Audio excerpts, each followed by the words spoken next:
Hello दोस्तों, नमस्ते, प्रणाम। कुसुम मिश्रा में आप सबका स्वागत है। आप सबके बीच बहुत प्यारा सोहर लेके आई है। आशा नहीं, पूरा विश्वास से आप सबके बहुत अच्छा लगे। आप सबका अच्छा लगे, ज़्यादा से ज़्यादा आप सब शेयर करें, सब तक पहुँचाई दें। ही अवधि यह है, पूरा पारंपरिक है, चुटकुला पति पत्नी का है। ज़्यादा से ज़्यादा शेयर कर जी, आप सबको अच्छा लगे, पूरा विश्वास है हमें। और आप सब जीवन मंगलमय कामना करी था।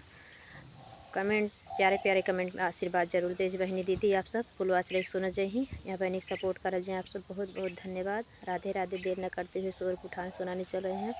लास्ट वाली कड़ी जरूर आप लोग सुनिए, लास्ट वाला। नहीं तो अगर लास्ट कड़ी स्किप कर देंगे तो बिल्कुल मज़ा नहीं आएगा। लास्ट में सुनना, देखा क्या बोल रही है पत्नी और सास फिर क्या बोलती है। इतना टाइम तक ना बोली ही ससुर, फिर बाद में देखा क्या बोल रही थी। धन्यवाद। राधे राधे।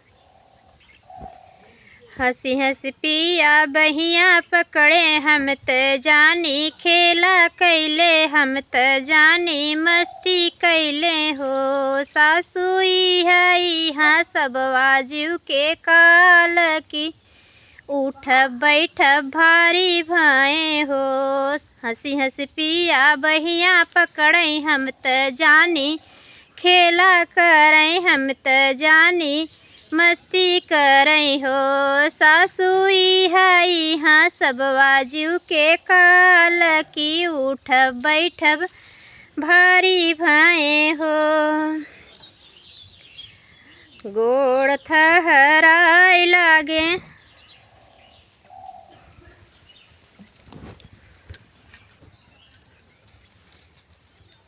गोड़ थहराए लागे, दिन दिन या पाड़ भाए, दिन दिन या पाड़ भाए हो। सासुई है हाँ सब वाजू के काल भाए, उठ बैठब भारी भाए हो। सासुई है हाँ सब वाजू के काल भाए, उठ बैठब भारी भाए हो।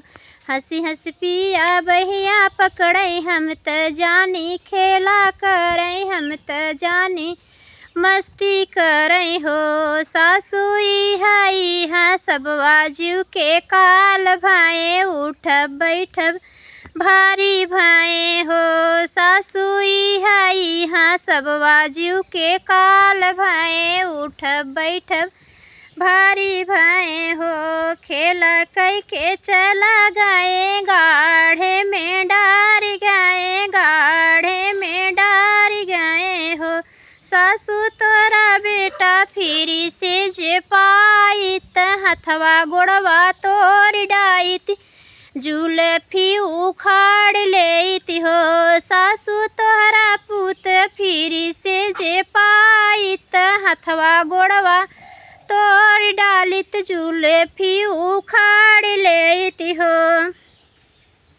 सासुई है हाँ सब वाजू के काल भाए, उठ बैठब भारी भाए हो। सासुई है हाँ सब वाजू के काल भाए, उठब बैठब भारी भाए। रतिया रतिया नींद न आवे, मनवा बेचैन रहे, मनवा बेचैन रहे हो। सासु बन का भोजनवा नाही भावई, मनवा उदास रहे हो। सासु बन का भोजनवा नाही भावई, कि हाँ सब बोलब मोल भाए हो।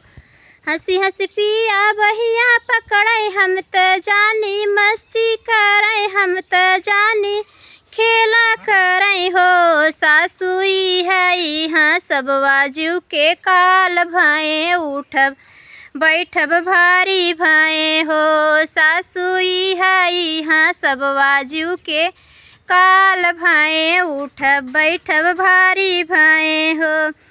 बेटा के बोला ले तू आमई मिली लैके औतनिया, बेटा के बोला ले तू आमई मिली लैके औते हो। सासू मन करे खाए के खटाई की, मन मचलत बाटे हो सासू मन करई खाई के खटाइत हाँ सब जीव के काल भैले हो।